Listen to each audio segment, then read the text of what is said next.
Boa tarde, meus irmãos. Voltei mais uma vez para ler sobre o catecismo.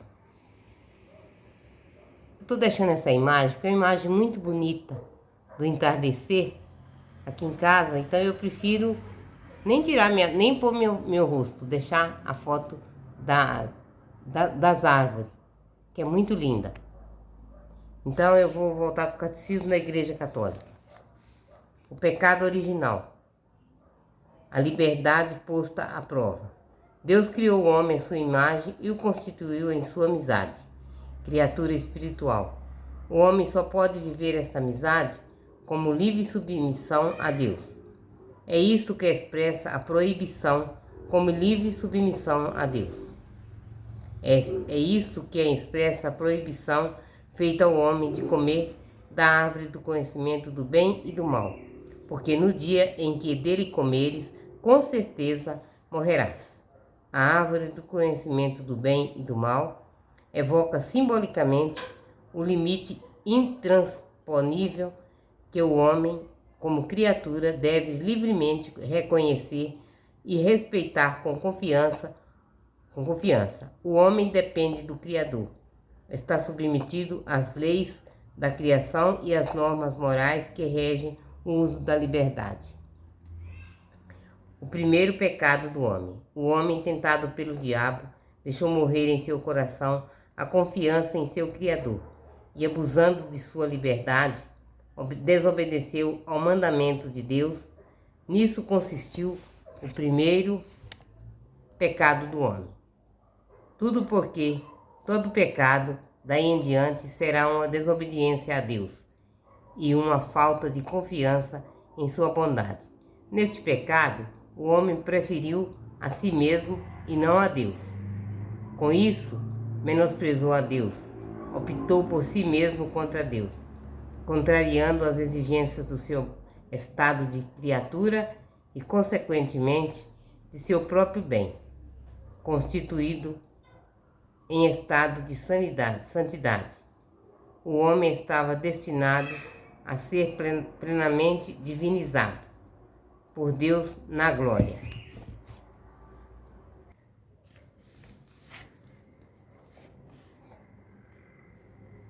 A Escritura mostra as consequências dramáticas desta primeira desobediência. Adão e Eva perdem de imediato a graça da santidade original. Têm medo de Deus, do qual fizeram uma falsa imagem, a de um Deus enciumado de suas prerrogativas. A harmonia na qual estavam estabelecidas graças à justiça original está destruída. O domínio das faculdades espirituais da alma sobre o corpo irrompido. A união entre o homem e a mulher é submetida a tensões.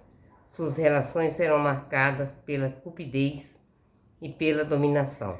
A harmonia com a criação está rompida, a criação visível tornou-se para o homem estranha e hostil. Por causa do homem, a criação está submetida à servidão da corrupção. Enfim, se realizará a consequência explicitamente anunciada pelo caso da desobediência.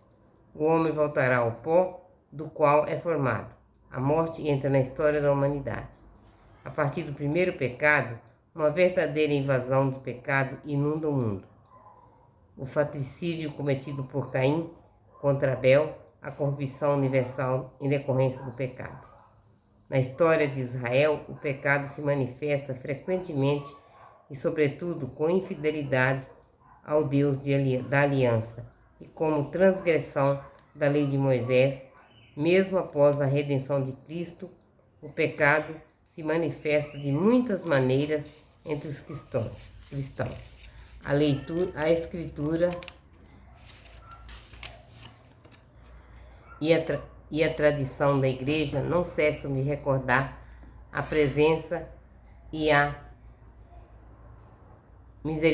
universalidade do pecado na história do homem. O que nos é manifestado pela revelação divina concorda com o que a própria experiência. De fato, o homem, olhando para seu coração, descobre-se também inclinado ao mal e mergulhado em múltiplos males que não podem se provir de seu Criador, que é bem, que é bom. Muitas vezes, recusando-se a reconhecer Deus como seu princípio, o homem destruiu a devida ordem em relação ao fim último e, ao mesmo tempo, toda a harmonia consigo mesmo, com os outros homens e com as coisas criadas. Consequência do pecado de Adão para a humanidade. Todos os homens estão implicados no pecado de Adão. São Paulo o afirma. Pela desobediência de só um homem, a humanidade toda tornou-se pecadora. Pois como o pecado entrou no mundo por um homem só, e por meio do pecado a morte, e a morte passou por todos os homens, porque todos pecaram. A universidade do pecado e da morte, o apóstolo opõe à universidade da salvação em Cristo. Como a falta de um só acarretou condenação para todos os seres humanos, assim a justiça de um só trouxe para todos a justificação que dá a vida. Seguindo o pensamento de São Paulo, a Igreja sempre ensinou que a imensa miséria que oprime os homens e sua inclinação para o mal e para a morte são incompreensíveis, a não ser referindo-se ao pecado de Adão e ao fato de que ele nos transmitiu um pecado que por nascença nos afeta a todos e é morte de alma. Em razão desta certeza de fé, a Igreja ministra o batismo para a remissão dos pecados, mesmo as crianças que não cometeram pecado pessoal. Seguindo o pensamento de São Paulo, a Igreja sempre ensinou a imensa miséria que oprime os homens e sua inclinação para o mal e para a morte são incompreensíveis, a não ser se referindo ao pecado de Adão e ao fato de que ele nos transmitiu um pecado que, por nascença, nos afeta a todos e a morte de alma.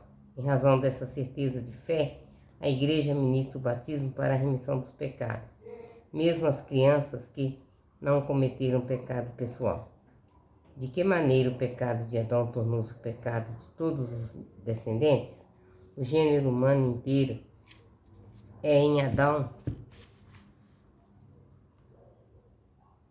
como um só corpo de um só homem. Em virtude dessa unidade de gênero humano, todos os homens estão implicados no pecado de Adão, como todos estão implicados na justiça de Cristo. A transmissão do pecado original é, contudo, um mistério que não somos capazes de compreender plenamente. Sabemos, porém, pela revelação que Adão havia recebido, a santidade e a justiça originais são exclusivamente para si, mas para toda a natureza humana. Ao cederem ao tentador, Adão e Eva cometeram um pecado pessoal, mas este pecado afeta a natureza humana, a qual eles transmitiram em um estado decaído. Um pecado que será transmitido por propagação à humanidade inteira, isto é, pela transmissão de uma natureza humana privada de santidade e da justiça originais. Por isso, o pecado original é denominado pecado de maneira analógica. É um pecado contraído e não cometido. É um estado e não um ato. Embora próprio cada um, o pecado original não tem nenhum descendente de Adão. Caráter de falta pessoal consiste as privações da santidade e da justiça original, mas a natureza humana não está totalmente corrompida. Ela está ferida em suas próprias forças naturais, submetida à ignorância e ao sofrimento e ao poder e da morte, e inclinada ao pecado. Esta propensão ao mal é chamada concupiscência. O batismo, ao conferir a vida da graça de Cristo, apaga o pecado original e o faz homem para voltar para Deus. No entanto, as consequências de tal pecado sobre a natureza enfraquecida e inclinada ao mal permanecem no homem e incitam ao combate espiritual. Vou parar, meus irmãos. Vou parar por aqui, porque já tá dando meu horário. Se eu pudesse, eu lia muito. Mas se eu leio muito, o povo não presta atenção.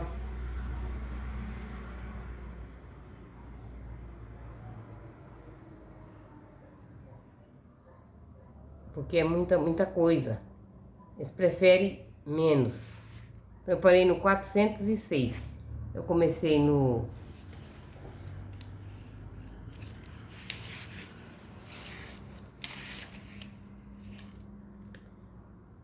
396, eu li até o 406. Quando for amanhã, se Deus assim permitir, eu leio mais. Ele há de permitir. Deus é bom o tempo todo, meus irmãos. Ele é bom o tempo todo. Que Deus abençoe a todos. Fiquem na paz do Senhor.